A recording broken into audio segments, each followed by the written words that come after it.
All right, we're back in another Sound the Battle Cry. And today, the title of the message is C.S. Lewis, His Occult Connections, Order of the Golden Dawn, Rosicrucianism, and Theosophy. Now, this may be an emotional topic for many of you who are watching this. You don't want to hear something like this. You don't want to believe it's true because you grew up reading this man's books, maybe even watching some movies, the Narnia movies, and all those other types of things. But we got a proverb for you, Proverbs 18:13, which says, "He that answereth a matter before he heareth it, it is folly and a shame unto him." Okay? Do not jump to a conclusion and dismiss something out of hand before you hear it. You need to investigate the matter completely, then make a decision after. But you need to look into the facts first. A secular version of this would be Albert Einstein's quote, which is, condemnation before investigation is the height of ignorance. Okay, so you don't condemn before you investigate. Don't answer the matter before you hear it. Just hear it out. That's all I'm asking. Now, C.S. Lewis. I grew up having these books. I was given his books, Chronicles of Narnia books. I saw the old films and those types of things. I don't think maybe I watched one of the newer ones, but I definitely watched the older ones and had the books. Okay, so this isn't something that I didn't grow up with. But here's the thing. Why am I doing this show? A couple reasons. First of all, I had this information a long time ago, about over 8 years ago. And I actually gave all this information to a pastor in the past. He took the information, kind of butchered it, and put it online. He got like 40,000 views off of that and all that stuff. And it was fine at the time. But it's time for that information to come back out. And I'm the one that gave that information. Number two, I saw recently on a Jay Dyer, who is a researcher.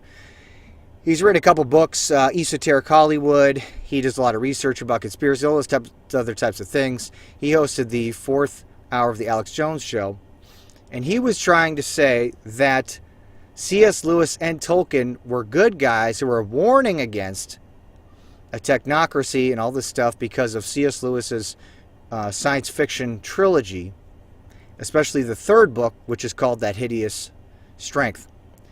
And immediately I thought this was ridiculous because of what I knew about C.S. Lewis, that he was this good guy supposedly warning against these types of things. And it's kind of confusing coming from a person like Jay Dyer because he is a really good researcher for the most part. But in this instance, completely was wrong, off the target. So I don't know what's going on with that.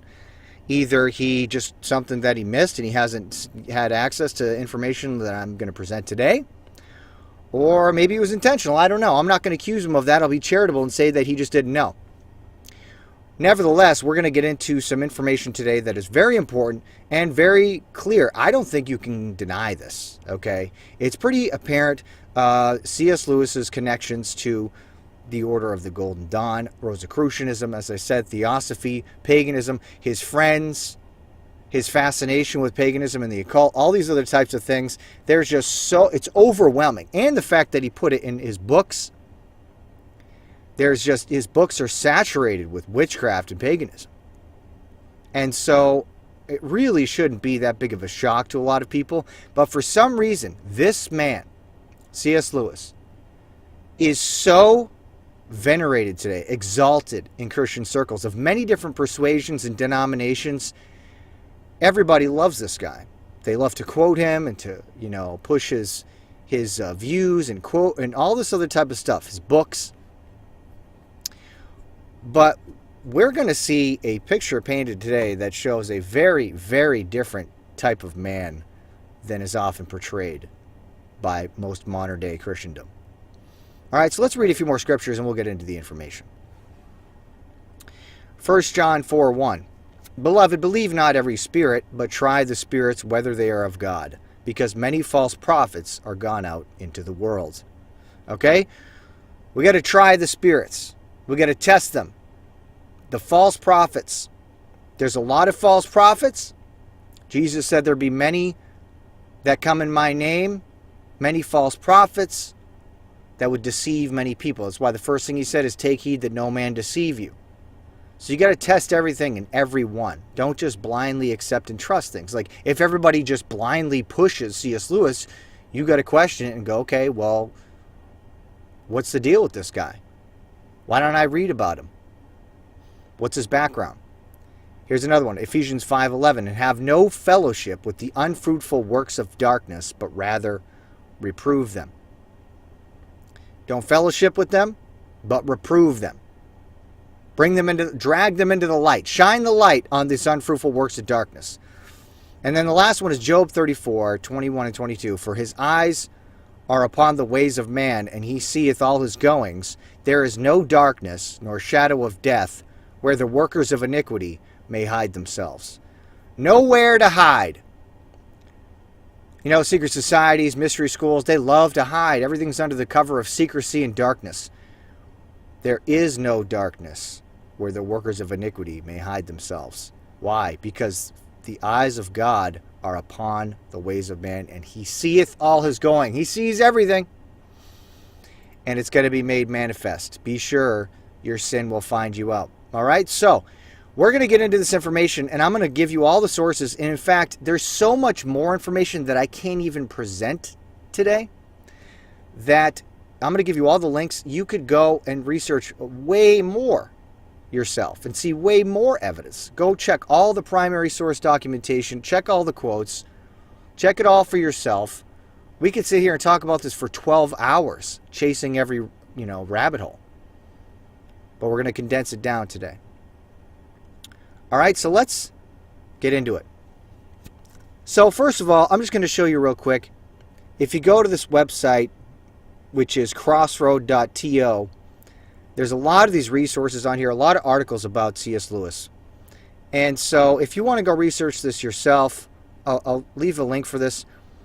But we have quotes here exposing C.S. Lewis putting witchcraft and occult philosophies, like it says here, Gnosticism, Kabbalah, Rosicrucianism, Swedenborgism, Freemasonry, Hegelian dialectic, all this stuff, all blended with Christianity and swayed the beliefs of C.S. Lewis. He put those beliefs in these books. We got excerpts from The Magician's Nephew, The Abolition of Man, Mere Christianity, Surprised by Joy, Discarded Image, That Hideous Strength, Chronology. Okay, so you see all these different articles. You can scroll down there. You can look at that. All right, but we're going to get into the information I want to go over today. But that just shows you how much there is to go through. All right, so I'm going to hold your hand and go through some of this stuff. This article called Trouble in Narnia, The Occult Side of C.S. Lewis. Okay, now, this is the main one we're going to focus on. And I have some additional resources I'm going to be adding to this. And we're going to jump around to a few more key points here to add to this. All right? So I'm just going to read from the article and make some comments as we go through. This person said, I've been uneasy about the enthusiasm for Narnia. Then one morning I woke up vividly remembering some things in the third Narnia book, and now I recognize the root of what has been troubling me. I had read all of C.S. Lewis's books, including his essays, his collection of letters, his science fiction, and his Narnia books. I read most of the books more than once, and I read the Narnia books many times. I also read all the books of Charles Williams, because he was a close friend of Lewis's, and Lewis spoke so highly of his books. And I read all of George MacDonald's books, because Lewis admired him and spoke well of his books. We're going to take a look at those guys more later. The Voyage of the Dawn Treader is the third book in the Narnia series. It directly promotes spells and magic. Chapter 10, The Magician's Book, features a book of spells that is on an island inhabited by invisible creatures called Dufflepuds. Lucy works a spell to make the Dufflepuds visible. She goes through a spell book, and it is beautiful and fascinating. Then she finds the right spell and says the words and follows the instructions. And then the Dufflepuds and Aslan become visible. Her spell made Aslan visible, and he is pleased with what she did. So, if you guys don't know, in the Narnia books, Aslan is supposed to represent Jesus Christ. He's supposed to be this lion that represents Jesus. Now, going with the allegory, right? Because it's supposed to be, they say, oh, this is, Christian, it's a Christian allegory. He just uses symbolism, but he has a different message.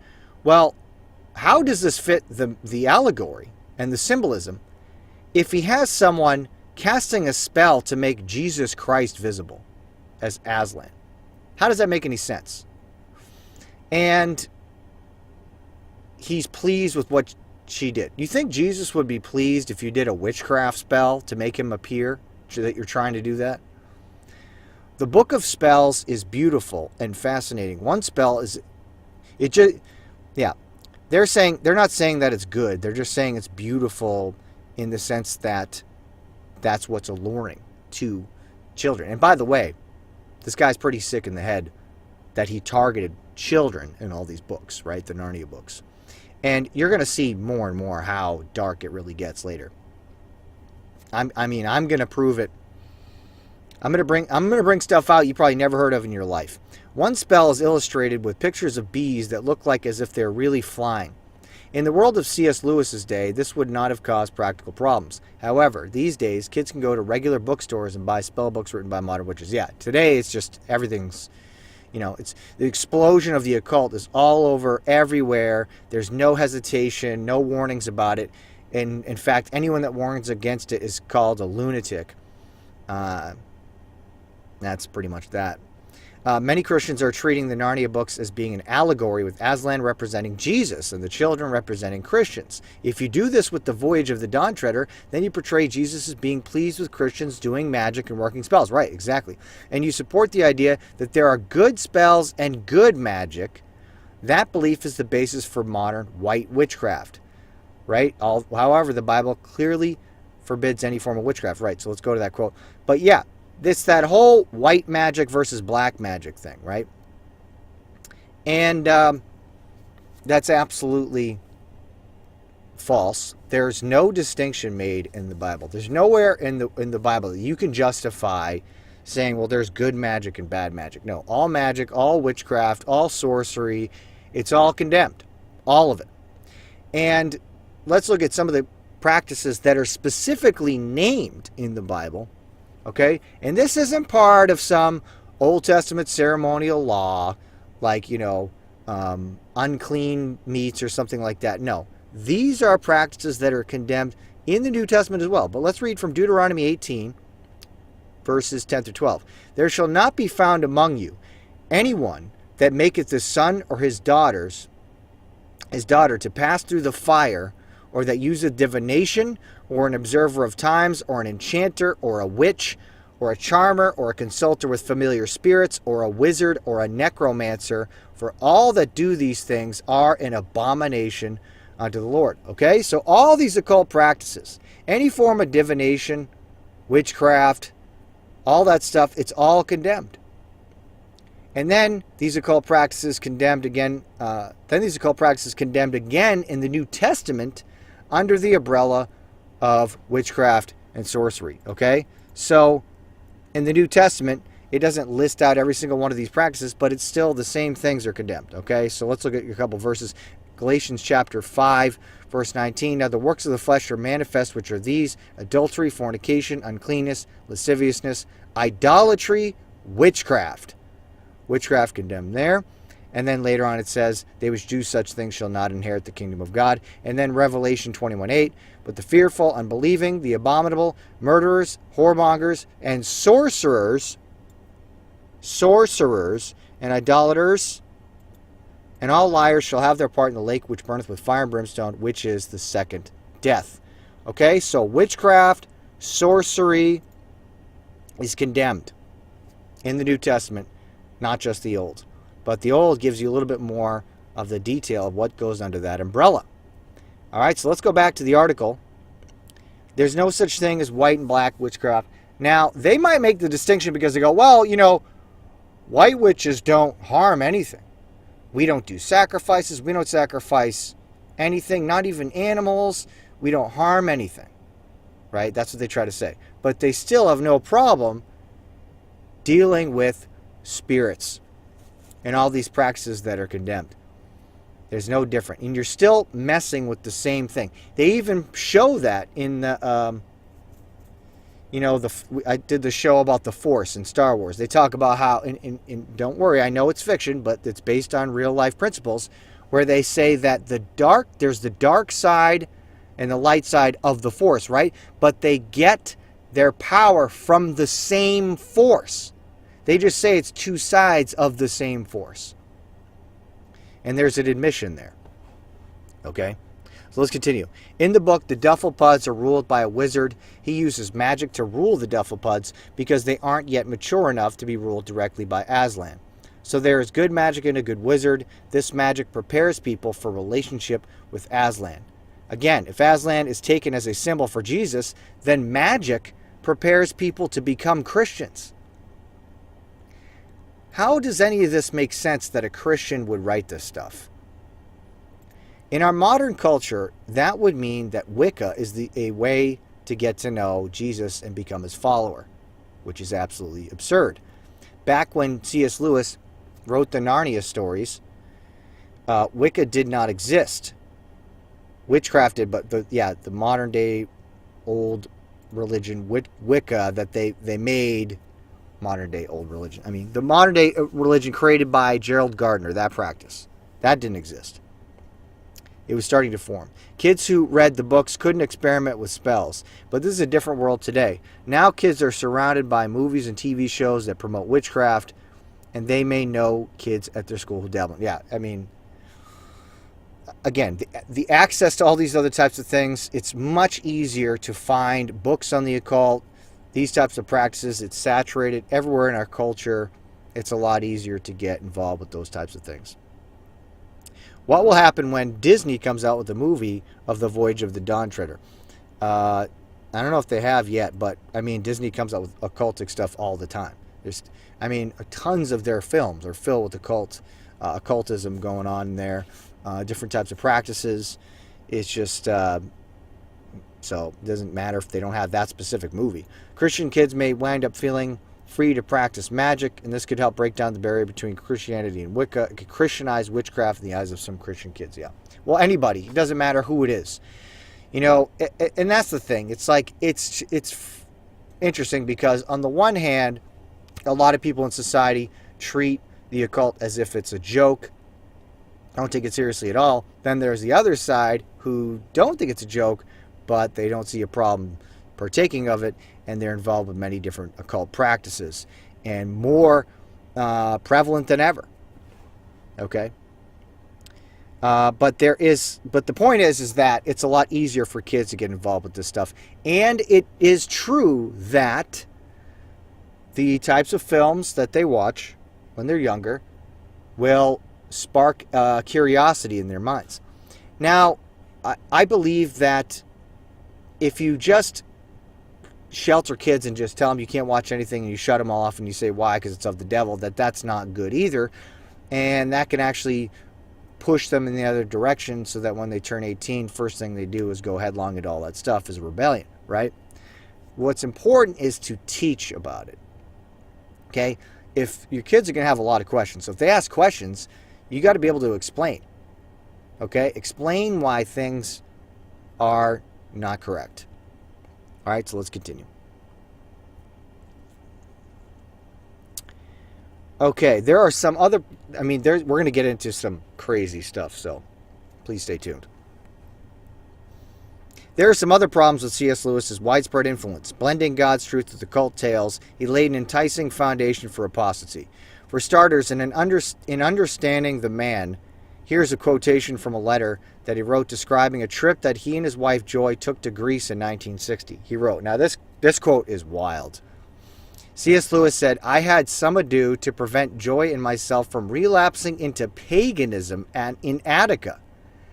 At Daphne, it was hard not to pray to Apollo the healer, but somehow one didn't feel it would have been very wrong. And Lewis also said that Christianity fulfilled paganism and paganism prefigured Christianity. We got the sources at the bottom here, so we could look at those quotes. But he said it was hard for me not to relapse into paganism and hard not to pray to a Paul the Hero. Let me tell you something. I'm a Christian. I've never had a temptation to pray to an idol in my entire time of being saved. Not one time. That is a very, very strange thing for a professing Christian to say.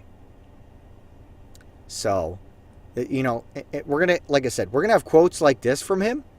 But then also, when you see who he's associated with and who he praises as his spiritual mentors and stuff, I mean, the picture that it paints is probably even so crazy that I can't even explain it all to you in this show because a lot of you won't even understand it. But we're going to do as much as we can.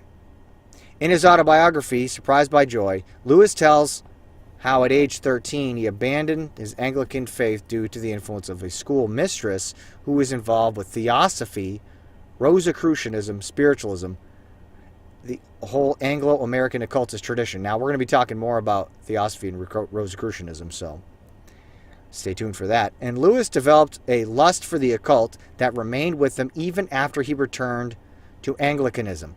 He said, quote, "And that started in me something with which, on and off, I have had plenty of trouble since, the desire for the preternatural, simply as such, the passion for the occult." The passion for the occult, C.S. Lewis said. Not everyone has this disease. Those who have will know what I mean. I once tried to describe it in a novel. It is a spiritual lust, and like the lust of the body, it has the fatal power of making everything else in the world seem uninteresting while it lasts. Okay? C.S. Lewis said he had such a passion and lust for the occult, he couldn't give it up. Lewis said that he described that lust for the occult in a novel. It occurs in the third book of his science fiction trilogy, and that book would be called That Hideous Strength. A man is in the process of being initiated into an inner ring of scientists who are occultists. They worship demons, which they call macrobes, huge, powerful, invisible things, as opposed to microbes, which are tiny, invisible things. Here's a quote from the book.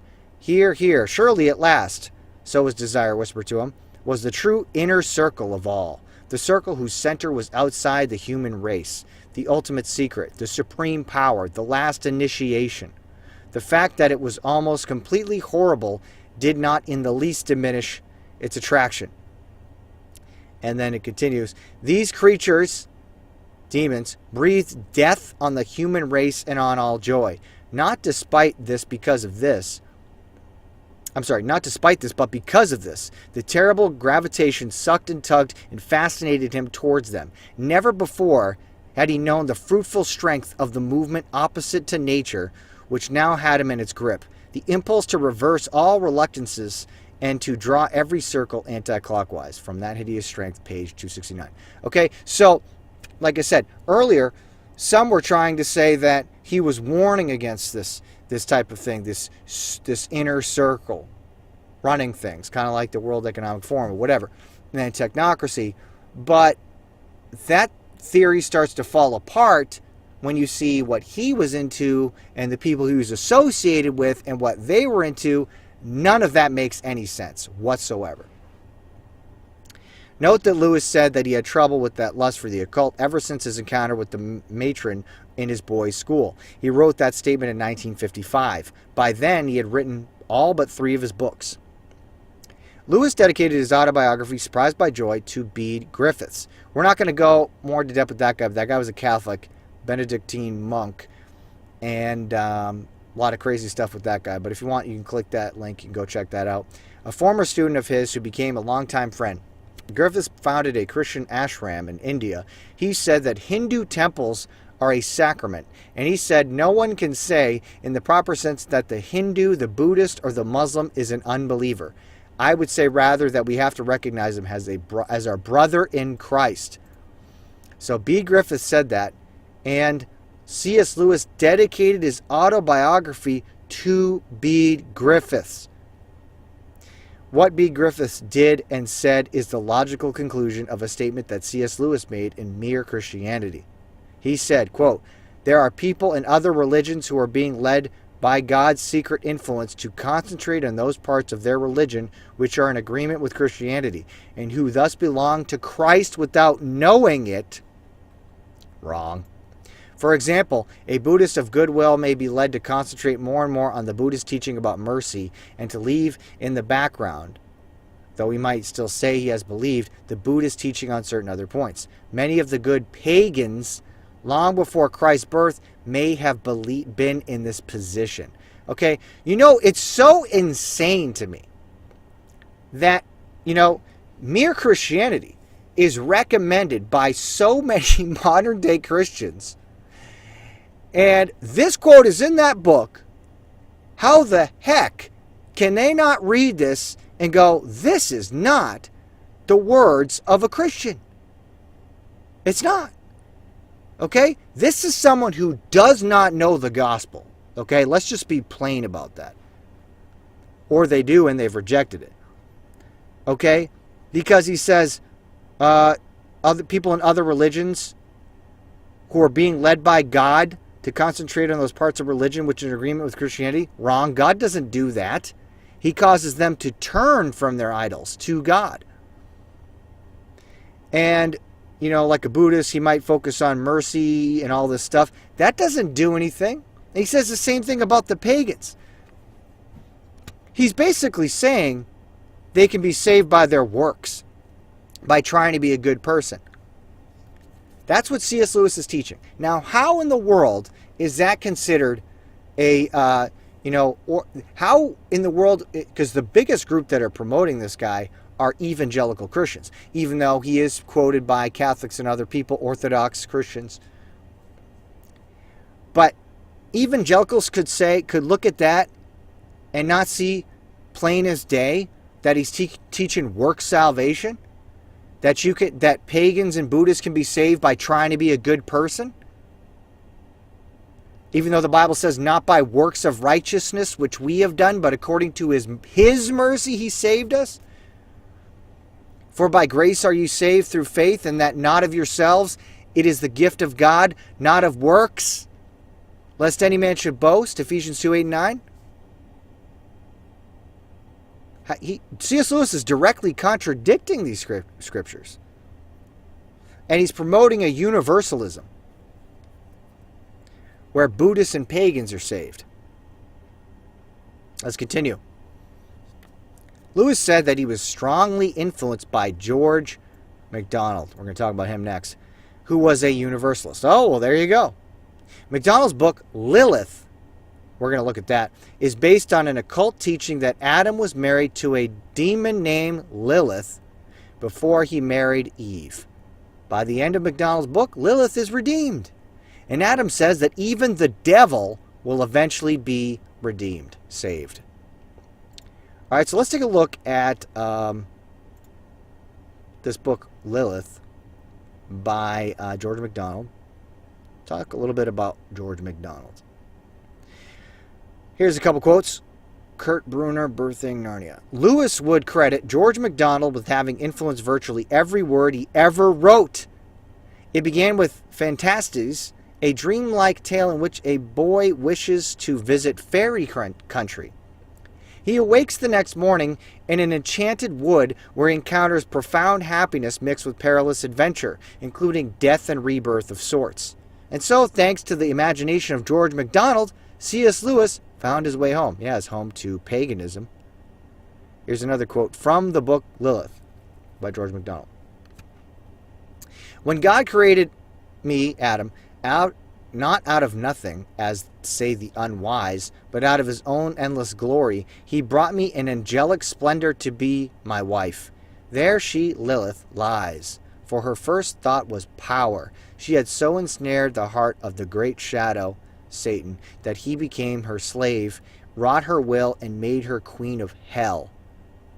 Vilest of God's creatures, she lives by the blood and lives and souls of men.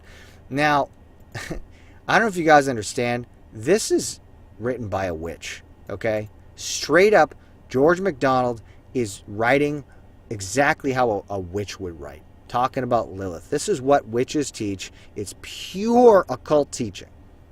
That's all it is. C.S. Lewis never hid his fascination with the mystical fantasy. 17 years after his supposed conversion to Christianity, 17 years after, he wrote because this is what some people try to say, oh, well, that was before his conversion. No, it wasn't. All this stuff is after. After. He wrote the following endorsement of Lilith and other books by George MacDonald in his 1948 book, George MacDonald, an Anthology. Okay, guys, just this alone just blows the whole idea of who C.S. Lewis was apart. What Christian would ever endorse a book called Lilith? Especially considering what was written in the story. But let's look. You know how bad it was? C.S. Lewis said, I regarded George MacDonald as my master. Unreal, huh? I regarded George MacDonald as my master. Indeed, I fancy I have never written a book in which I did not quote from him. I mean, could you offer any higher of praise of someone? So George MacDonald he regarded as his master, the man who wrote the book Lilith. Let's continue. Introducing MacDonald's Lilith, Lewis wrote this. He wrote the introduction. He, George MacDonald, was born in 1824. In 1850, he received what is technically known as a call to become the minister of a dissenting chapel in Arundel. By 1852, he was in trouble with the deacons for heresy, the charges being that he had expressed belief in a future state of probation for heathens and that he was trained with German theology. What he does best is fantasy. Fantasy that hovers between the allegorical and the mythopoeic. This, in my opinion, he does better than any man. Here's another quote. It must be more than 30 years ago that I bought the Everyman edition of Phantastes. A few hours later, I knew that I had crossed a great frontier. I had already been waist-deep in romanticism, and likely enough at any moment to flounder into its darker and more evil forms, slithering down the steep descent that leads from the love of strangeness to that of eccentricity, and thence to that of perversity. Nothing was at that time further from my thoughts than Christianity, and I therefore had no notion what this difference really was. I was only aware that if this new world was strange, it was also homely and humble.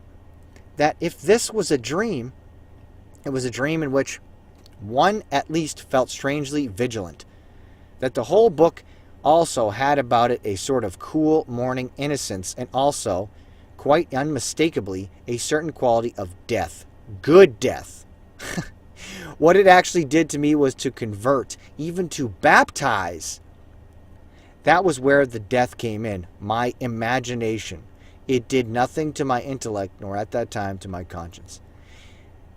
He said what it did to me was to baptize my imagination.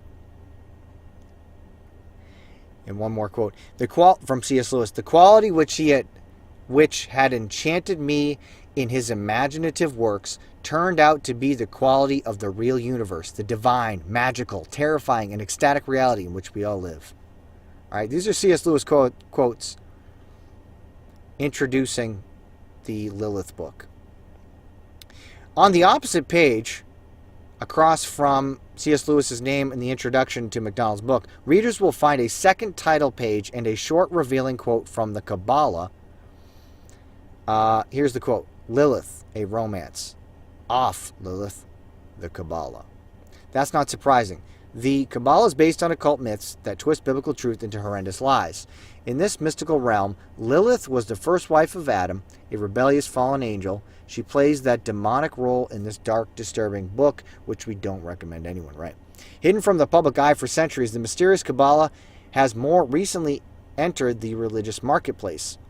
In the 18th, 19th, and 20th century Europe, and to a lesser extent in America, Kabbalistic mysticism mingled with medieval alchemy and hermetic magic in various popular occult systems and secret societies. As occult visions, dreams, and philosophies merged and evolved, They gave birth to new forms of occultism, which captivated receptive audiences such as Rosicrucianism, Freemasonry, Swedenborg, Theosophy, and its offshoot, Anthroposophy. Yeah, we'll talk about that later. The latter was conceived by Rudolf Steiner, mentioned by Lewis in The Abolition of Man. Rudolf Steiner, interesting character. The founder of the Waldorf schools. You might have heard of those before. Owen Barfield, we'll talk about him too, who Lewis referred to as his second closest friend, was also drawn to these occult blends and eventually embraced Steiner's revision of Theosophy. We're going to show some more information about that, though, Theosophy and Rosicrucianism and the Kabbalah. Okay, so let's skip down there and one more quote here. And another example of today's cultural immersion in occultic philosophies is the ubiquitous acceptance of the dialectical process, conceived by occultist George Hegel. Oh yeah, we could do a whole other show about that. Hegel. A lot of people don't know Hegel came up with the the Hegelian dialectic. Thesis plus antithesis equals synthesis, and pitting opposites against each other to get a blended outcome. Well, he was actually into the occult. This never-ending process of merging opposites in order to produce unity or consensus is transforming churches as well as schools and business. Its evolving synthesis of opposites, whether they appear as conflicting realities or simply good and evil, is illustrated in MacDonald's Lilith. Okay, here's a quote. Lilith is the first text to employ the idea of going through a mirror into another world. Where else did we see that? In Alice in Wonderland, in The Matrix. It's put in multiple different books and movies. But Lilith's the first to employ that. Lilith is a figure of myth, Adam's first wife, and the fulcrum of the narrator's ambiguous journey. Tensions of human and animal, good and evil, body, spirit, angel, vampire, play through the text, finally emerging in a violent conflict. All right. Lilith vote, George MacDonald. All right. So, that was the excerpt about Lilith. And if you want to read more about Emanuel Swedenborg and all that stuff, you can go down. The writings of George MacDonald were inspired by Emanuel Swedenborg, and you can read all about that. The Occultist, who influenced him. You go all the way down. There's a ton of information there. We're going to move on to the next section. All right, let's continue on. This, well, before we continue on, actually, yeah, let me read that. This universalism shows up in some of Lewis's fiction books. In The Great Divorce, Lewis is in heaven. He speaks with George MacDonald and asks him about universalism. And MacDonald answers that Lewis cannot understand such things now. In the last of the Narnia books, The Last Battle, a pagan makes it to heaven, Aslan's land, because of his good works and his good motives. Again, salvation by works. In spite of the fact that he did not believe in Aslan and he worshipped Aslan's enemy, a false god named Tash, who's the devil. Okay? It's unbelievable. This stuff is just so in your face. So a pagan who worshipped the devil as represented by Tash, because Aslan represents Jesus, Tash represents the devil, false god, makes it into heaven. Why would C.S. Lewis put that in his book? It doesn't make any sense. Lilith shows up in The Lion, the Witch, and the Wardrobe. Mr. Beaver tells the children that the White Witch is descended from Lilith, who is the first wife of Adam. This could cause confusion, especially for children. Although Mr. Beaver is a fictional character, he is speaking authoritatively about the real world, the real Adam and Eve of the Bible. Right? So, yeah, it causes so much confusion. And so, that was about that guy, George MacDonald's book, Lilith. Why was, C.S. Lewis called him, I regarded George MacDonald as my master. I'm sorry, that is just astounding to me. He regarded him as his master. This guy who wrote a book called Lilith. Okay, so that's one big one. Next, we're going to take it to a whole nother level with the next guy. And these guys are part of this literary society called the Inklings that Lewis was a part of. Okay, this guy, Charles Williams. There was Owen Barfield, Charles Williams, Tolkien, who wrote the Lord of the Rings series, and C.S. Lewis were all part of this group called the Inklings. Now, Lewis spoke very highly of Charles Williams in his books, and so I read all his books, the person that wrote this article. They are novels that mix darkness and occultism with some insights about Christianity. In The Greater Trumps, the hero is a saintly woman who saves the day by doing magic with tarot cards. Again, this is another person C.S. Lewis is friends with, and they are really into the occult. Williams was as much a mixture of as his books were. He started out as a serious occultist. He believed theosophy and other occult teachings, and he joined the Golden Dawn. That's right, the Hermetic Order of the Golden Dawn, a group that practices sex magic, which is ritual fornication that is done for the purposes of getting occult power. The notorious Satanist Aleister Crowley was a member of the Golden Dawn. Yes, that is correct.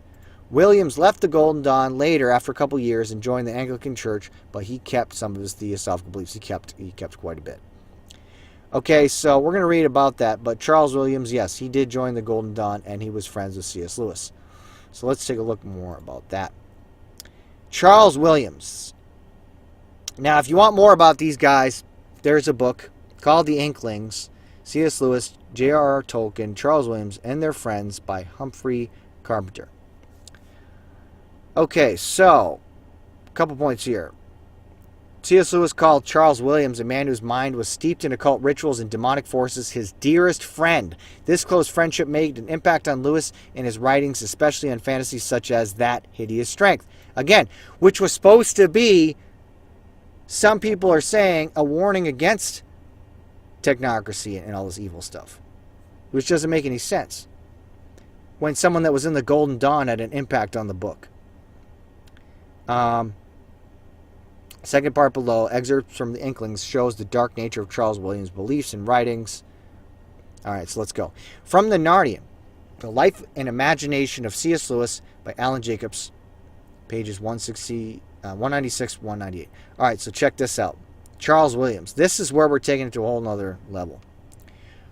From the Narnian, perhaps the most interesting person among the Inklings was one of the temporary members of the party, Charles Williams. An odd and charismatic man, he wrote plays, poems, short and long, including a sequence based on an Arthurian legend, works of literary criticism, and theological treatises. But Williams was chiefly known for his novels, often referred to as supernatural thrillers. They include Black Masses, Magical Tarot Cards, The Crown of King Solomon, and Antichrist, and Dead People Who Can Speak with the Living, also known as necromancy. Now, already sounding great, isn't it? A reader of Williams' biography is likely to come to the conclusion that he was rather creepy. His romantic theology, which understands erotic love not so much as a path or ladder to the love of God, but as a form of the love of God, encouraged him to flirtations. Williams was married, but that didn't stop him. Now, basically what this is, referring to is that fornication magic that we're talking about. He seems to have had the same sadomasochistic tendencies as the young C.S. Lewis, though without ever escaping them. His fascination with the occult exceeded what most Christians think of as appropriate bounds, yet few who knew him saw him in this light. Lewis adored him. C.S. Lewis adored Charles Williams, finding him chivalrous, generous, even selfless, as well as a major thinker and a brilliant, though often too obscure, writer. I begin to suspect that we are living in the age of Williams, he once wrote in a letter to his friend, and our friendship with you will be our only passport to fame. The poet W.H. Auden, who worked with Williams on a collection of poetry he edited for Oxford University Press, had perhaps a stronger response. Many years after first meeting Williams, he would recall that interview in surprising terms and mark it as one of the events that led him to embrace the Christian faith. Quote, "For the first time in my life, I felt myself in the presence of personal sanctity." He's talking about Charles Williams. "I had met many good people before who had made me feel ashamed of my own shortcomings, but in the presence of this man, I did not feel ashamed. I felt transformed. into a person who is incapable of doing or thinking anything base or unloving. I later discovered that he had a similar effect on many other people. Very strange, right? How could a conversation about literary business generate such an aura of personal sanctity? Williams simply made an exceptionally powerful impression on almost all who knew him, though in more variable ways. Williams and Lewis met by exchanging fan letters. In 1936, Lewis had read Williams' novel, The Place of the Lion, and was so taken with it that, for the first time in my life, he said, he wrote a fan letter to the author. Almost immediately, he received a reply from Williams explaining that he had been just about to write a similar letter to Lewis after reading the proofs of The Allegory of Love. Williams would remain in Oxford, continuing to work for the press, but also giving occasional lecture series for the university and, of course, meeting with the Inklings. Until his sudden and unexpected death in May of 1945, Lewis was devastated by the loss, more than any other of the Inklings, the member of the Golden Dawn. Williams had effectively displaced Tolkien from his place in Lewis's life. Indeed, he called Williams, in a letter written soon after the man's death, my dearest friend. Now, check this out. Now we'll see the dark stuff that Charles Williams was into. And we saw how close C.S. Lewis was to Charles Williams, so there's no denying that. Excerpts from The Inklings, that book. Here's some quotes that are very eye-opening. A fundamental element in Charles Williams' character, the thing that he was trying to express when he told a friend, at bottom, a darkness has always haunted me. What was this darkness? By the time he was in his late 20s, he was making some study of the beliefs and practices of the semi-magical branch of Christianity known as Rosicrucianism, an occult system using a blend of Egyptian and Christian symbols. During this period, he read books by the Rosicrucian writer A.E. Waite, Arthur Edward Waite. He entered into correspondence with Waite, and at Waite's invitation was initiated in 1917 into an organization called the Order of the Golden Dawn. Okay? So this is a fact.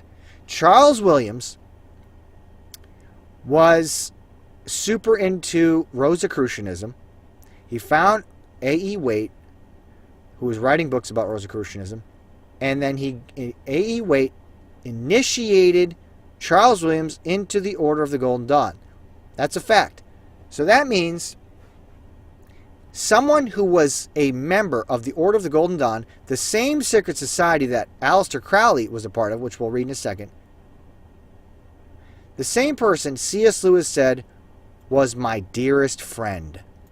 My dearest friend. All right, let's continue. Among its first initiates was a coroner who allegedly performed necromantic rites, talking to the dead, while another early member was black magician Aleister Crowley, the self-styled Great Beast. But the Order of the Golden Dawn also included persons of less outlandish ways, such as William Butler Yeats, whom Williams met during the period of his membership, one or two clergy with the taste for the mystical, and A.E. Waite himself. It was this group that Williams joined. Now, I think we'll read more about that later. All right, let's continue. As a neophyte aspiring to be initiated into the Golden Dawn, he would apparently have had to declare, quote, my soul seeking for the light of occult knowledge. We're not going to read all of the oath, but it says that, seeking for the light of occult knowledge. He also had to take an oath to keep the rites secret. Now, I'm going to tell you something. Please make sure you don't click off this, because later I'm going to read to you from someone who said, in modern day times, who said that they were raised in the Golden Dawn, and he tells you exactly what they were into. He lays it all out more clearly than anyone I've ever seen. All right, so let's continue. He also had to take an oath to keep the rites secret on penalty of a hostile current which would be set against him if he broke faith. Yeah, basically he would be cursed if he tried to spill any secrets. Okay? They always have these oaths that they have to take, that if you tell any of the secrets, you're going to get in trouble. And the higher up you go, the steeper the penalty. on penalty of a hostile current which would be set against him if he broke faith. Probably they were harmless enough, they were not harmless, based as they seem to have been on Waite's enthusiasms for Freemasonry, vaguely Christian mysticism, and Rosicrucianism, a system of occult beliefs which combines the symbolism of Christianity with the terminology of alchemy. It's a demonic counterfeit of Christianity. Yeah, exactly. Waite's own explanation of Rosicrucianism comes as near to lucidity as does any account on this opaque subject. Well, like I said, I have a more detailed one later, but the cross is the sign or the symbol of the brotherhood and its inward dedication of pure mystical wisdom. Its red color represents the mystical and divine blood of Christ. There is placed in its center a rose of the color of blood to indicate the work of sacred and divine alchemy. From Arthur Edward Waite, Brotherhood of the Rosy Cross, page 107. All right, so you can go look at that. Certainly, membership of the Golden Dawn involved the performance of rituals, which we're not even going to be able to. They won't even, especially in that book, The Inklings, they're not going to tell you exactly what they did. They did some crazy stuff, but of course, it's not going to be written about here. But they were involved in performance of rituals, which Williams, with his love of rite and ceremony, entered into wholeheartedly. He had always taken care to learn by heart the words of any Golden Dawn rite. He memorized, okay? This wasn't just some guy who dabbled. Charles Williams memorized by heart all the Golden Dawn rites. There does not seem to have been anything in Waite's Temple of the Golden Dawn which was opposed to Christianity. Yeah, right. Everything there is opposed to Christianity. Yeah. Indeed, Waite, who had been brought up a Catholic, believed his practices to be part of what he called the secret tradition of Christianity. Oh, man, that opens up a whole nother can of worms. The tradition that besides the overt meaning of Christian doctrine, there was also a hidden series of truths revealed only to the elect few. Waite remarked that this Gnostic tradition, and apparently of his temple, it is not in competition with the external Christian churches. Waite also made a special study of talismans and of tarot cards. These and other details of occult knowledge were to play a major part in Williams' novels. Right. So all this super detailed occult knowledge that Charles Williams learned in the Golden Dawn and being associated with all these people, he put into his novels. And then C.S. Lewis said he's like his dearest friend. Now, that whole thing where A.E. Waite was saying that the practices, he was brought up Catholic, but he believes his practice would be part of what he called the secret tradition of Christianity, like the Rosicrucianism and Golden Dawn and stuff. Well, there is some truth to that about Catholicism, other religions, that they usually have an exoteric outer shell of where most people are familiar with the explanations and meanings of things. And then there's an inner core, an esoteric core, where they have, like they say, the secret tradition, different meanings of symbols, and that there's hidden series of truths revealed only to a select few, where it's a smaller number of people, kind of like there's Islam in general, right? But then the esoteric core of that is Sufism. And there's a lot of different versions of that stuff. But within Catholicism, there's a lot of secret traditions in there. And we could talk about, Knights of Malta, Jesuits, Equestrian Order of the Holy Sepulchre of Jerusalem, and all these other types of things. But there's always that exoteric, esoteric version of it. And what they say basically is that they give, Albert Pike, the Freemason, said this one time, that, to people that are of lower degrees, we tell them one explanation for a symbol, but as you go up higher and higher in rank, then you tell them the real meaning of the symbols, the esoteric meaning. All right, let's continue. The next sentence refers to the Kabbalah. In one of Waite's books, he also encounters the sacred tree of the Sephiroth, a symbolic diagram based on Jewish mystical Zohar. Right, the Kabbalah based on the Zohar. Read a little bit more and then we'll move on. Perhaps, too, Williams' developing notions of human love as a ladder to God owed something to Waite's account of the concept of marriage in the Zohar, which pictures the nuptial union on earth as a type of and path or approach to the mystical union in heaven.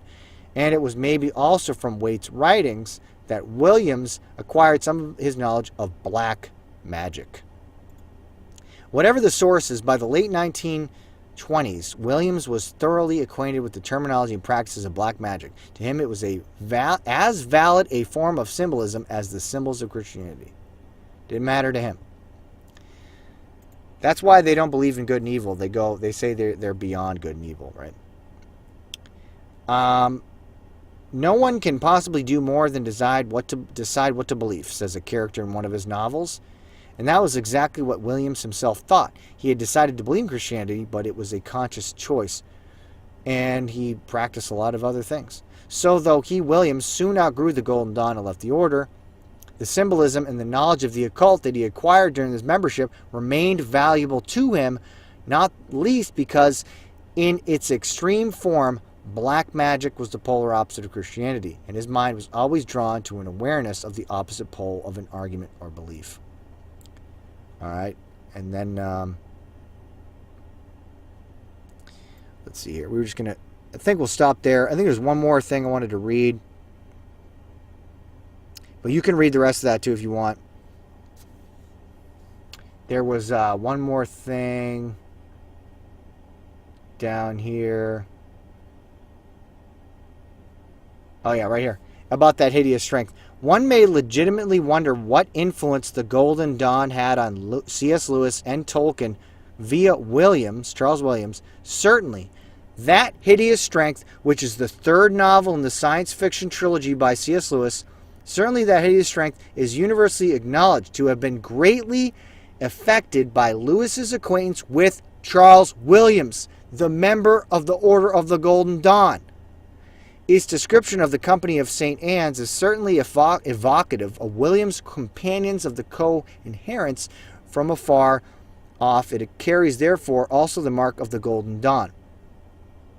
Tolkien was a cultural Catholic, deeply read in both folklore and pre-Reformation literature. These were themselves suffused, albeit more or less unconsciously, with the magical or hermetic worldview of which, after all, the Golden Dawn was only one exponent.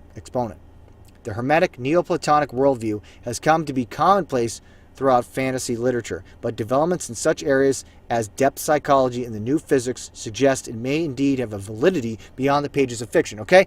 So the point here is, I wanted to show that it was clear that the order through Charles Williams and the Golden Dawn had an impact on C.S. Lewis writing that book, The Hideous Strength. Okay, so to say that that's warning against evil and technocracy is so absurd when he was involved with that. All right, so let's move on to the next section.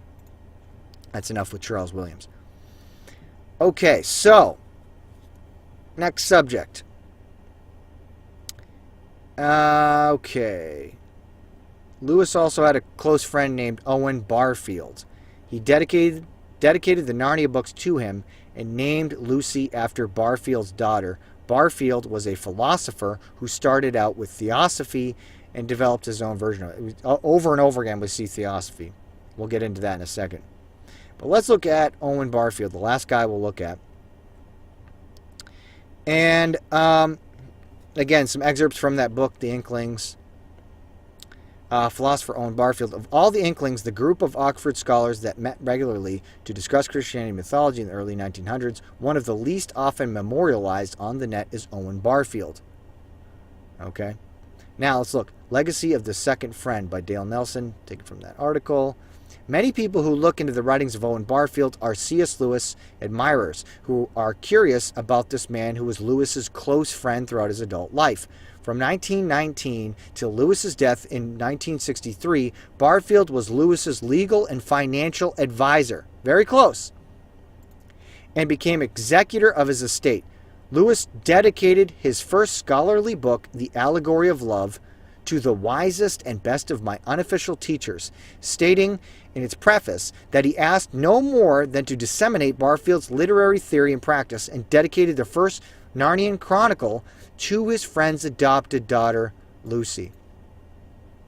In his autobiography, Surprised by Joy, Lewis portrayed Barfield as the second friend, the one who never fails to challenge one and prod one to new understanding.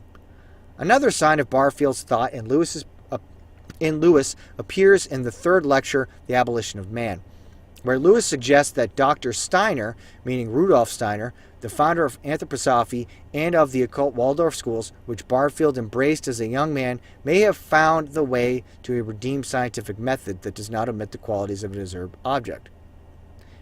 By the way, this is years after C.S. Lewis's supposed conversion.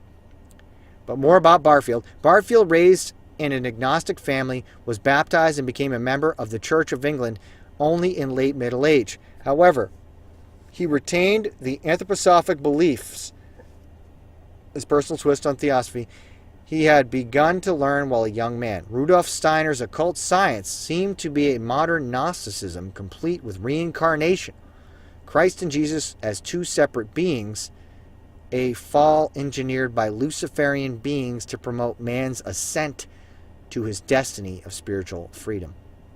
Yeah, you could go down a rabbit hole about Rudolf Steiner. Like I said, we're not going to do that today, but if you go look into that guy, again, super well-known occultist.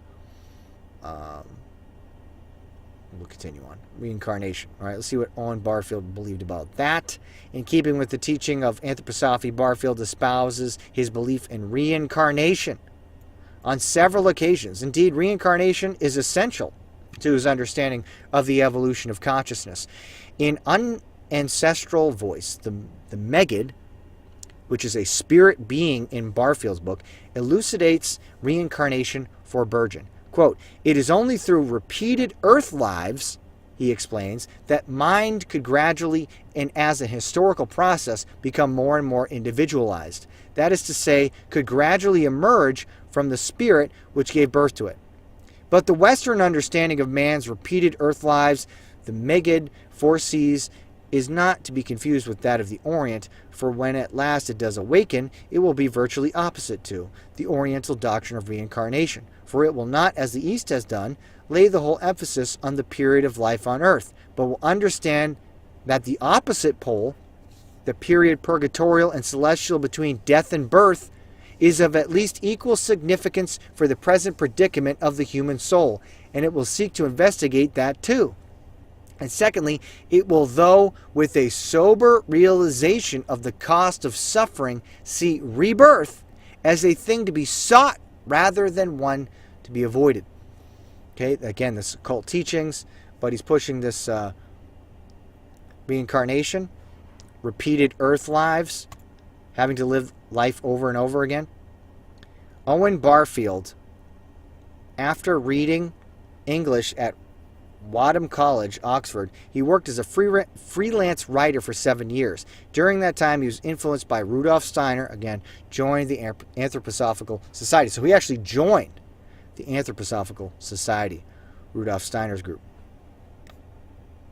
Apart from his brother, Warnie Lewis, C.S. Lewis's best friend was Owen Barfield. And from 1927, they went on 3 or 4 day walking tours together in the spring.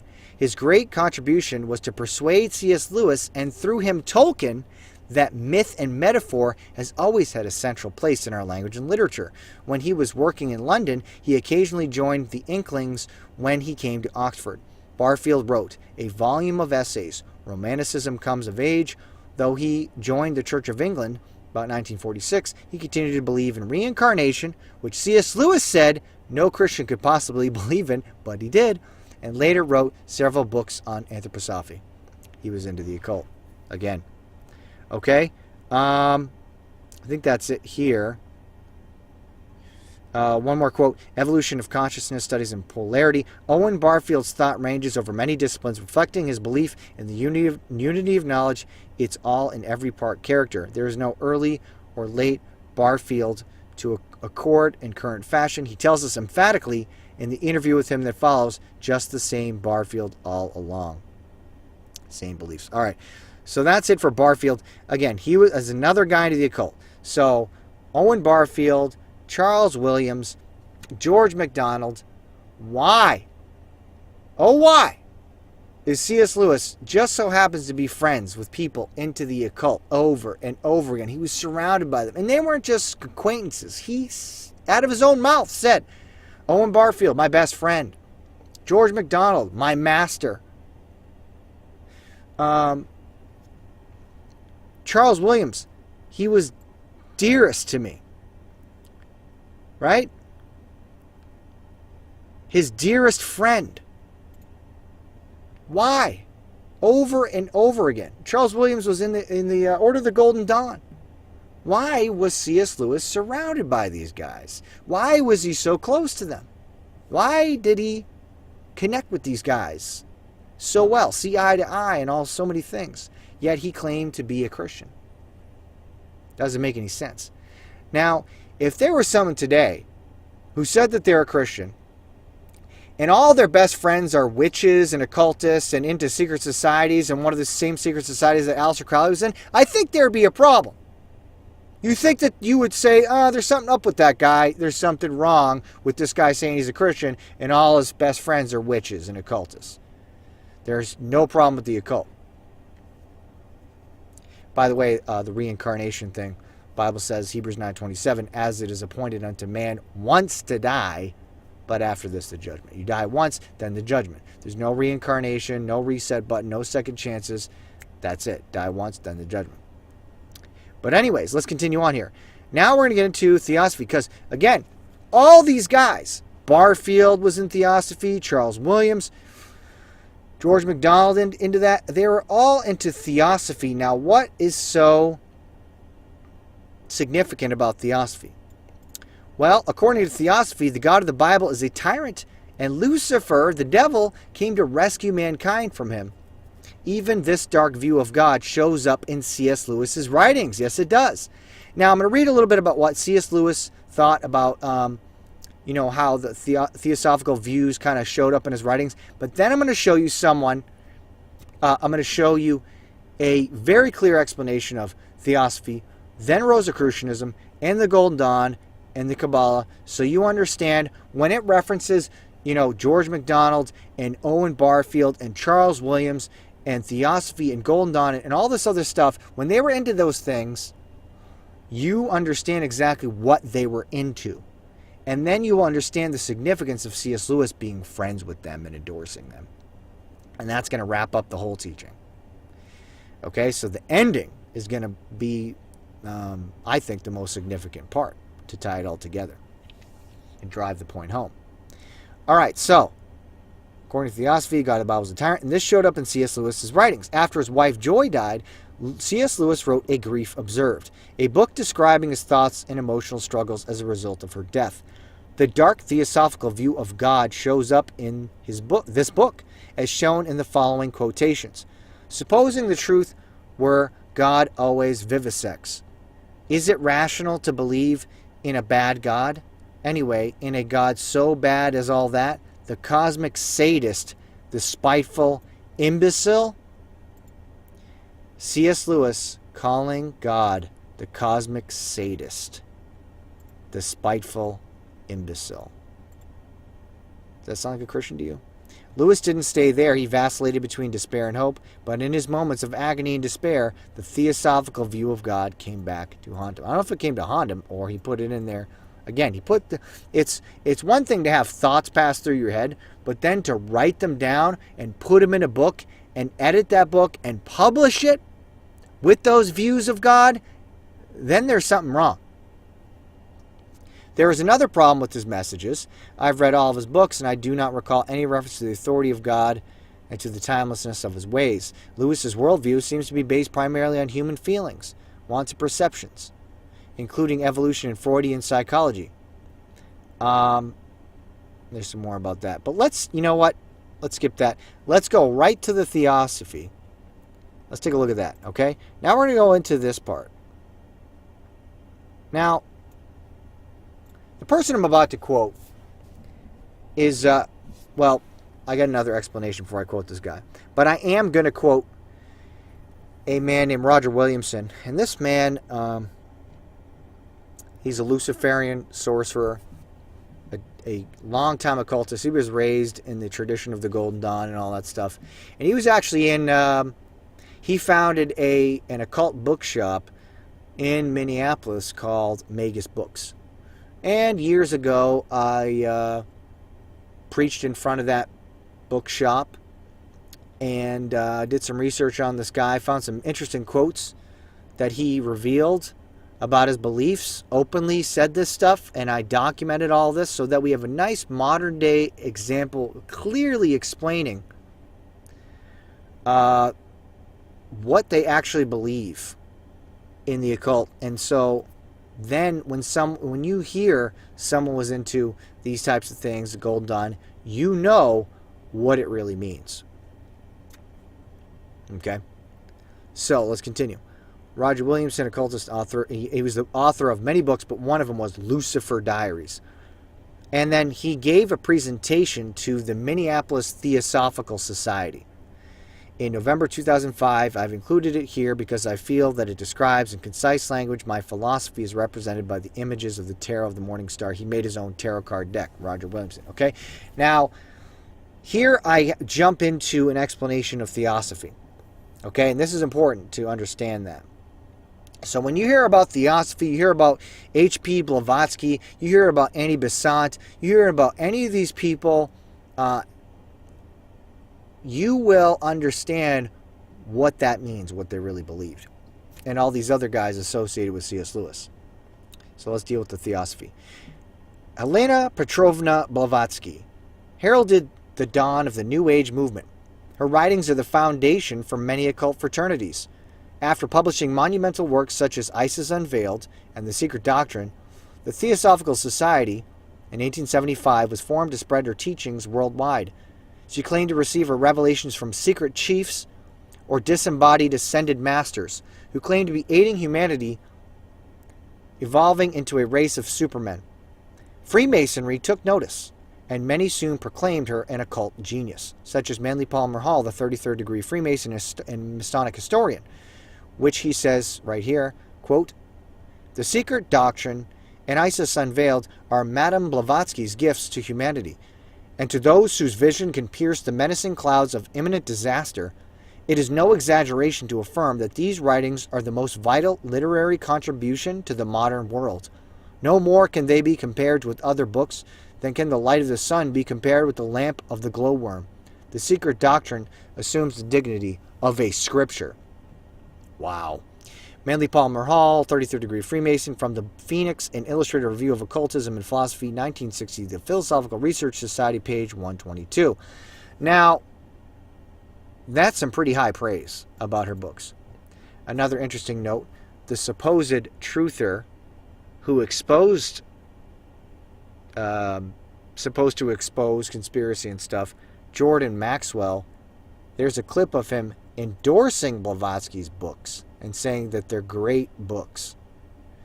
He recently passed away, I believe, but he is on video endorsing that, just so you know. All right, let's continue. Blavatsky soon had a great host of admirers. The Theosophical Society, because we're going to get into their beliefs. The Theosophical Society had Freemasons Henry Steele Olcott, George H. Felt, appointed president and vice president, respectively. Among the early members were high-ranking Masons Charles Southern and Albert Pike.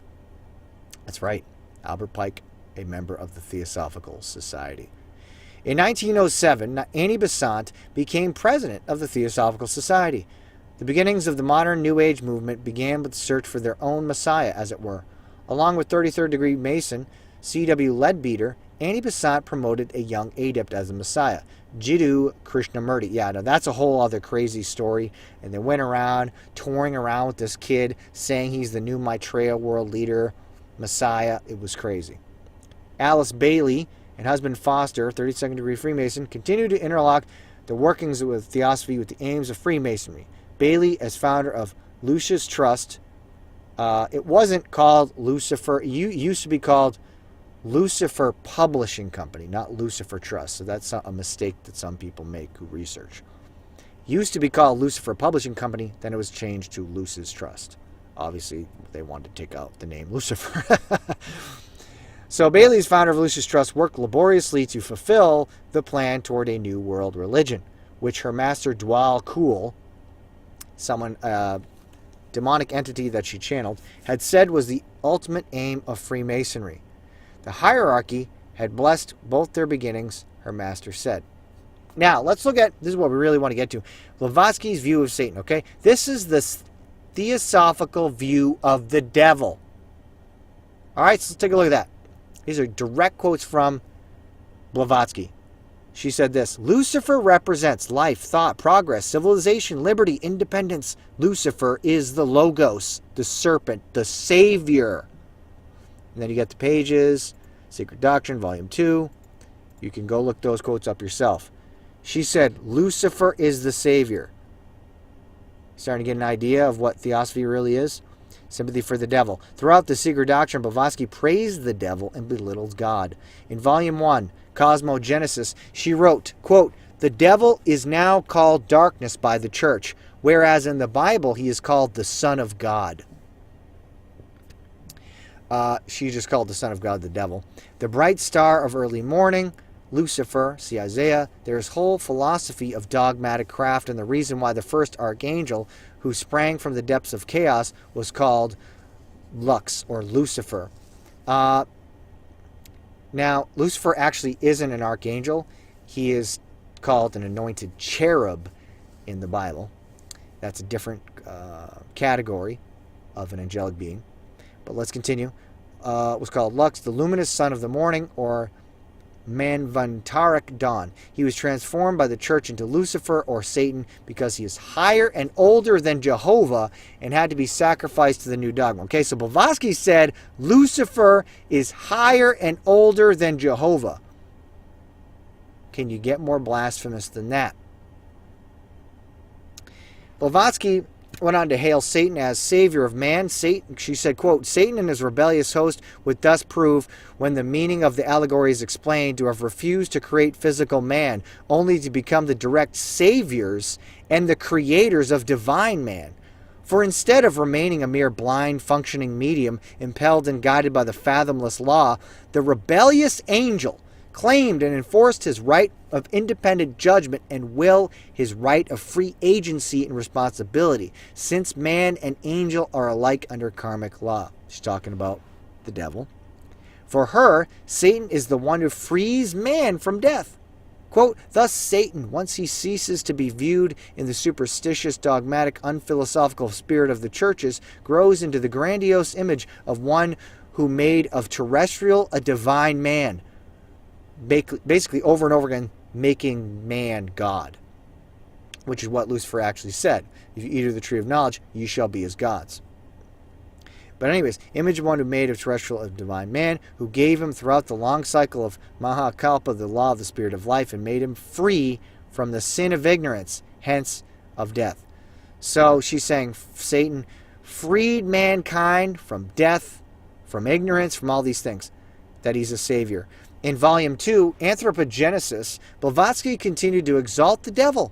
She said, quote, Satan will now be shown in the teaching of the secret doctrine, allegorized as good and sacrifice, a god of wisdom under different names. Blavatsky added, in this case, it is but natural, even from the dead letter standpoint, to view Satan, the serpent of Genesis, as the real creator and benefactor. You hear what she said?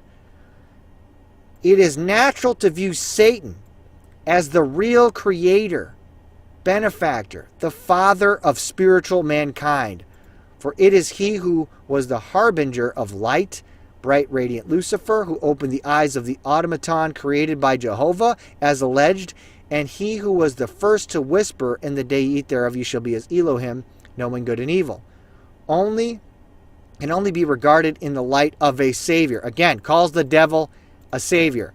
An adversary to Jehovah, the personating spirit, he still remains in esoteric truth, the ever-loving messenger, the angel, the seraphim, the cherubim, who both knew well and loved still more, saying the devil loved, and who conferred on us spiritual instead of physical immortality, the latter a kind of static immortality that would have transformed man into an undying wandering Jew. Okay, so she's saying Satan loved us, and since he loved us, he gave us knowledge, saved us from death, freed us. Almost done here. Getting towards the end of these quotes. In the end, Blavatsky raises up Satan as the highest divine spirit to make the point clear once and for all. That which the clergy of every dogmatic religion, preeminently the Christian, points out as Satan, the enemy of God, is in reality the highest divine spirit. occult wisdom on earth, in its naturally antagonistic character to every worldly, evanescent illusion, dogmatic or ecclesiastical religions included. Thus, the Latin Church, intolerant, bigoted, and cruel to all who do not choose to be its slaves, the Church which calls itself the bride of Christ and the trustee at the same time of Peter. Well, talking about the Catholic Church, she's correct about that they're fake. To whom the rebuke of the Master, "Get thee behind me, Satan," was justly addressed. And again, the Protestant Church, which while calling itself Christian, paradoxically replaces the new dispensation of the old law of Moses, which Christ openly repudiated. No. Both these churches are fighting against divine truth when repudiating and slandering the dragon of esoteric wisdom. Okay? So she said it doesn't matter if it's Catholic or Protestants. She says that Christians who are fighting against the truth when they repudiate and slander the dragon of esoteric wisdom, when they slander the devil. For her, in antiquity, in reality, Lucifer or Luciferus is the name of the angelic entity presiding over the light of truth. And last quote, the logical consequence of these beliefs is that for Blavatsky, the fall was a result of man's knowledge, for his eyes were opened. Indeed, he was taught wisdom and the hidden knowledge of the fallen angel, for the latter had become from that day his manus, mind and self-consciousness, and now it stands proven that Satan, or the red fiery dragon, the lord of phosphorus, brimstone was a theological improvement, and Lucifer, or light bearer, is in us. It is our mind, our tempter and redeemer, our intelligent liberator and savior from pure animals. Okay, so, wow. Now, I mean, that is just, to me, insane that we have so many quotes from Blavatsky, overwhelming quotes of her praising the devil, saying the devil's good, the devil's the savior, he freed us from death, gave us knowledge, the devil loves us, the devil's good and Jehovah's bad, all this stuff.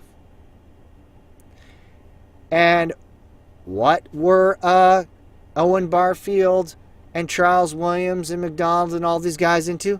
Theosophy. Right here. One last thing, let's hear about Blavatsky's hatred for Christian churches. Blavatsky's proclamation of universal brotherhood did not extend to Christians and their churches. No, of course not. Not universal brotherhood. Everyone except Christians. In 1877, she said that ISIS Unveiled was in particular directed against theological Christianity, the chief opponent of free thought. It contains not one word against the pure teachings of Jesus. Yeah, right. It's twisting. But unsparingly denounces their debasement into pernicious ecclesiastical systems that are ruinous to man's faith in his immortality and his God, and subversive of all moral restraint. We cast our gauntlet at the dogmatic theologians who would enslave both history and science, and especially at the Vatican. She really did hate the Vatican, and especially the Jesuits. We can talk about that another day. But whose despotic pretensions have become hateful to the great portion of enlightened Christendom. Now, you know, different factions within Satan's kingdom fight with each other. That's something you got to understand.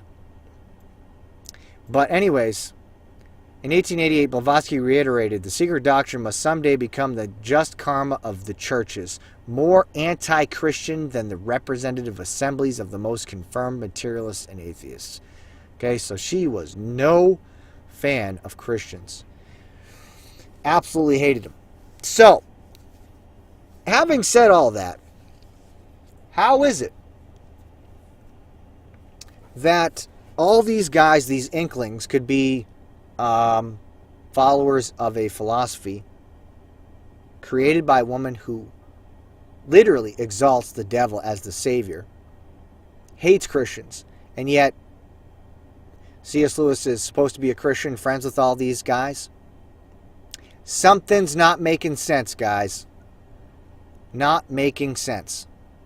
Now, let's finish the teaching with Roger Williamson's speech to the Theosophical Society. A couple quotes here where he talks about the Golden Dawn, Rosicrucianism, and the Kabbalah, so that you understand when we were talking about that earlier, when we were referencing those things, this gives you a little bit more insight into what it's talking about. So, back to Williams' speech to the Theosophical Society. Listening to this presentation, you might feel that it doesn't relate to its title, Angel of Light. However, I consider the Angel of Light, Lucifer, to be a dynamic life principle and not a historical or mythological figure. To me, Lucifer is a geometric function, a life principle which we all possess. It opens the door to other realms of reality, encouraging us to lead a fuller and more creative lives. So, he had no problem with Lucifer, and apparently the Theosophical Society had no problem with this speech either. My background is one of ceremonial magic as practiced by the Golden Dawn, okay? So he tells you right here, this guy was raised in it by his mother. Actually, he admits in another part that he was raised by his mother into magic, and he says ceremonial magic as practiced by the Golden Dawn. So if anyone would know what the Golden Dawn was into and they believed, it would be this guy. And he says, the Golden Dawn, founded in 1888, was in some ways a reaction by its founders to Eastern philosophy flooding into England, and at the time by its citizens returning from the colonies. The founders of the Golden Dawn wanted to offer a Western tradition to balance the influx from the East. Now look at this. He explains the Golden Dawn like this. The core of the Golden Dawn system is the Hebrew QBL or Kabbalah. The Kabbalah is a Hebrew word that translates as to receive. It is a system of attainment that classifies diverse forms of energy. It is a vehicle for obtaining altered states of consciousness, and for communicating with entities which may not be of this earth, universe, or dimension. Okay? Now, this guy says the core of the Golden Dawn system is Kabbalah. And he says Kabbalah is a vehicle for communicating with entities not of this dimension. There are many who believe that the origin of the Kabbalah has its roots in Egypt and the Tigris and Euphrates Valley, Babylon, right? The Babylonian Talmud goes all the way back there. And remember that the Jews were captives in Babylon at one time. Places visited by the Hebrews in the course of their history. It is therefore an eclectic, they were slaves in Egypt also for 400 years. It is therefore an eclectic philosophy thanks to its diverse roots. Now let's hear what he has to say about Golden Dawn and Rosicrucianism. The Golden Dawn was greatly influenced by the Rosicrucian manifestos published anonymously by Johann Valentin Andrei between 1610 and 1612. Okay, so he says Golden Dawn was influenced by all these different things. First he says Rosicrucianism. Then he says the works of Dr. John Dee, court astrologer to Queen Elizabeth I of England, he founded something called Enochian magic. The works of Eliphas Levi, the French magus who claimed to have summoned to a visible appearance the spirit of Apollonius of Tyana. Francis Barrett, the author of The Magus, a compendium of magical technique and philosophy published in 1801. And Lord Bulwer Lytton, I talked about him before. The author, he wrote about the Vril, the author of Zanoni, who had the reputation of being a Rosicrucian. Added to this were their translations of medieval grimoires and diverse forms of divination. All of these traditions were fused into a coherent system using the Kabbalah as its unifying structure. He's saying all this to say this is what the Golden Dawn was made out of, their beliefs. Golden Dawn work, in its most basic overview, consists of two functions, ritual and astral workings. The ritual creates the gateways into other dimensions, earths, the energies of these dimensions, and makes them tangible. It is from these other dimensions, astral realms that are wells of power, that the magician/shaman derives his or her empowerment. Okay? So he says the Golden Dawn consists of opening gateways into other dimensions and then taking energy out of these dimensions for the magician themselves. Getting power from other dimensions, which you're opening gateways to. These astral realms have Now, you know what's interesting? He says, now think about this. The ritual creates gateways into other dimensions, right? And you get energy from all those other dimensions. Now, we were looking earlier at this book called Lilith by George MacDonald. And C.S. Lewis said George MacDonald was as my master. And in the book Lilith, it's the first text to employ the idea of going through a mirror into another world. What's Roger Williamson say? Golden Dawn ritual creates gateways into other dimensions. Now do you see the connection? And guess what? You think it's any different in the Narnia books? Well, guess what happens? The lion, the witch, and the wardrobe. They go through the wardrobe into another world, another dimension. Same thing. Earth's energies. These astral realms have a very ethereal, plastic nature, much like a dream, and so gleaning coherent substance requires a reliable structure of reference for the testing and clarification of his experiences. This is the role of the Kabbalah. This conscious ability to tap diverse forms of energy, be empowered by them, and to cleanse our sense of perspective, I call magic. In my own work, I replaced the word ritual for that of machine to remove the technique from religion. A machine is a system that converts energy from one form into another, a vehicle of transformation. Machines can be used to transport people or things from one place to another, communicate with other life forms, and shape or transmute materials. Magic is a machine that is used to transport you from one place or dimension to another, communicate with other life forms, and shape and transmute you. Roger Williamson. Communicate with other life forms, being spirits from another dimension. Okay? So, I'm going to read you one last Bible verse at the end, but that pretty much is the end of the teaching. Now, let's talk about a few things. It's undeniable. C.S. Lewis's fascination with the occult, he said it himself. It's undeniable he was very close friends and admired these friends, George MacDonald, Charles Williams, Owen Barfield, and others. He endorsed their writings like Lilith. Their writings were filled with the occult. And even in real life, they were into it. This isn't just fancy. You can't just write it off and say it's all fantasy and in novels, because Charles Williams was actually in the Order of the Golden Dawn.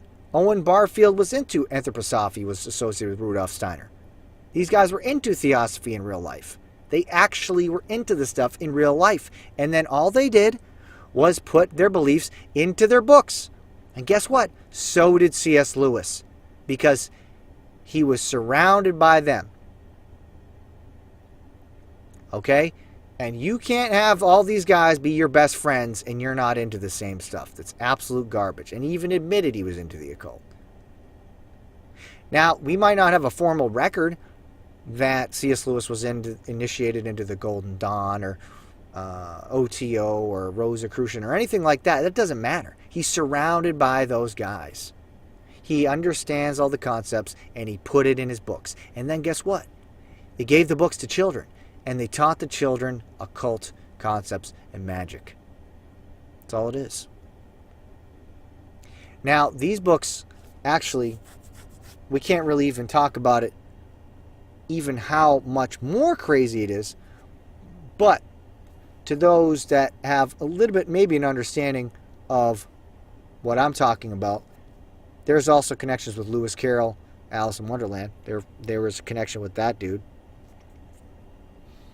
And if you understand anything about those books, Alice in Wonderland, Wizard of Oz, and what those books have been used for, and those types of things, then you can understand that the Chronicles of Narnia books were used for the same type of things. Now, if you know, you know. But continuing on here, C.S. Lewis was into the occult and friends with occultists, and that is a fact. And that would mean not a Christian. Now, I can do a whole other show where I talk about all kinds of quotes where he outlines his beliefs, and there are so many things that go against the Bible, all kinds of heresies and false doctrine, and we might do that. But for right now, this is enough to blow the whole thing apart. The mythology that you have in your mind of C.S. Lewis about who he really was. And let me show you exactly who he was. Remember that Roger Williamson mentioned angel of light, Lucifer as an angel of light? Well, the Bible has something to say about that. 2 Corinthians chapter 11, verse 13. For such are false apostles, deceitful workers, transforming themselves into the apostles of Christ. And no marvel, for Satan himself is transformed into an angel of light. Therefore, it is no great thing if his ministers also be transformed as ministers of righteousness, whose end shall be according to their works. No marvel, don't be surprised, don't be shocked. For Satan himself is transformed into an angel of light to deceive, right? He doesn't come with a pitchfork and horns looking ugly. He transforms into an angel of light to appear as good. And the Bible says, just like Satan does that, so do his apostles, false apostles. That Satan's ministers are transformed as the ministers of righteousness, just like C.S. Lewis. Minister of Satan transformed into minister of righteousness. We give you the evidence today of who that man really was.